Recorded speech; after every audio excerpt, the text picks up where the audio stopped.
Hey everyone, welcome back to the channel. If you've ever felt overwhelmed managing tasks in Jira, this video is for you. Today, I'll show you how to create and manage Jira filters so you can instantly find what matters, improve your workflow, and stay laser focused on productivity.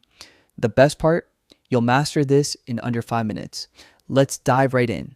First, let's talk about what a Jira filter actually is. Filters help you quickly view specific issues, tasks, or projects based on certain conditions, like task status, assignee, or issue type.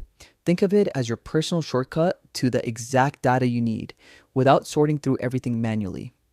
Now, start from your Jira dashboard. Under your work, on the left panel, you'll see a filters tab. Click on it and then hit view all filters. Here, you'll find all your personal filters and shared ones. Perfect if you're working with a team. You can even browse through existing filters to get ideas or use them as a foundation for your own. It's a smart way to understand how different filters can be structured. Next, click on Create Filter. This is where you'll start building your custom view. Begin by selecting the issue type, like bug, story, task, or epic. This helps you focus only on the relevant issues. Then set the status. For example, to do, in progress, or done. This lets you track project progress easily and spot any bottlenecks. After that, choose the assignee. You can set it to current user to view your own tasks or unassigned to find tasks that need ownership.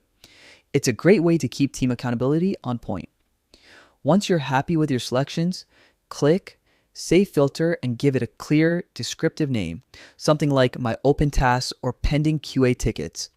This makes it super quick to find and reuse later on.